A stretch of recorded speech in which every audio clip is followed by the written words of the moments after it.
દૈનિક બાઇબલના વાંચનો. તારીખ 18 જૂન 2026, સામાન્ય કાર્ડના 11મા અઠવાડિયાનો ગુરુવાર. પહેલું વાંચન ઉપદેશમાળાના ગ્રંથમાંથી અને શુભ સંદેશનું વાંચન સંત માથીકૃત ગ્રંથમાંથી.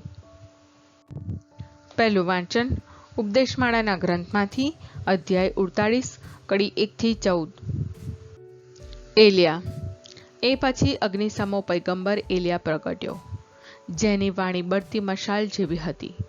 તેણે લોકોને દુકાળનો ભોગ બનાવ્યા હતા અને પુણ્ય પ્રકોપથી તેમની સંખ્યા ઘટાડી નાખી હતી. પ્રભુની આજ્ઞાથી તેણે વરસાદને રોક્યો હતો અને 3 વાર આગ વરસાવી હતી.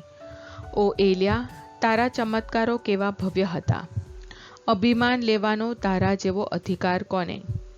પરાત્પરની આજ્ઞાથી તે મરદાને મૃત્યુમાંથી બેઠું કર્યું હતું, અધોલોકમાંથી પાછું આણ્યું હતું. રાજાઓને અને નામાંકિત માણસોને તે માંદગીને બિછાનેથી સીધા કબર ભેગા કરી દીધા હતા. તે સિનાઈમાં ઠપકો અને સજાનો ચુકાદો સાંભળ્યો હતો. તે વેર લેવા માટે રાજાઓનો અને તારા પછી સ્થાન લેવા માટે પૈગંબરોનો અભિષેક કર્યો હતો. તને બળ પડતી આગના વંટોળમાં અગ્નિના ઘોડા જોડેલા રથમાં સ્વર્ગમાં લઈ જવામાં આવ્યો હતો.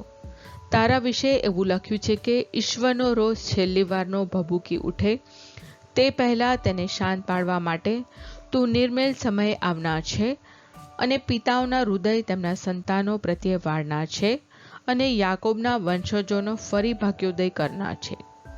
તને જોનારાઓ તેમજ પ્રેમથી ચિરનિંદ્રામાં પોડી જનારાઓને પરમ સુખી જાણવા અમે પણ જરૂર જીવતા રહીશું. એલિશા. એલિયા વંટોળમાં અદૃશ્ય થઈ ગયો ત્યારે તેની શક્તિ એલિશામાં વ્યાપી ગઈ. જીવનભર એલિશા કોઈ રાજકર્તાથી થથર્યો નહોતો કે કોઈ તેને તાબે કરી શક્યું નહોતું. તેને માટે કશું જ મુશ્કેલ નહોતું. મૃત્યુ પછી પણ તેનો દેહ પૈગંબરી શક્તિ ધરાવતો હતો. જીવતો હતો ત્યારે તેણે ચમત્કાર કર્યા હતા, તેમ મૃત્યુ પછી પણ તેણે અદ્ભુત કાર્યો કર્યા હતા. આ પ્રભુની વાણી છે, તે આપણો આધાર છે.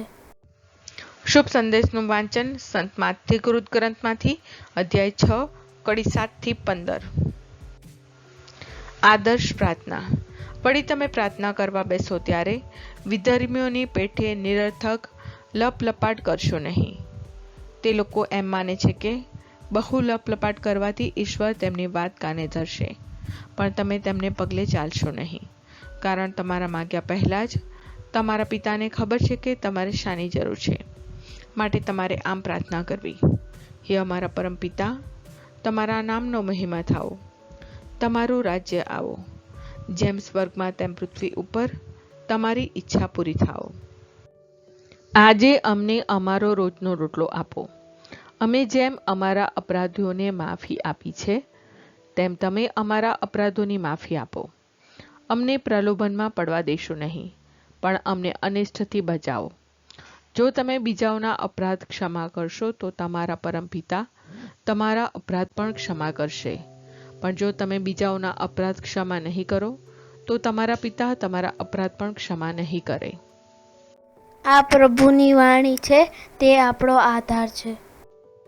પ્રાર્થના. ઓ મારા પ્રભુ ઈસુ, હું મારા પાપો માટે પસ્તાવો કરું છું. મારા પાપો માફ કરો.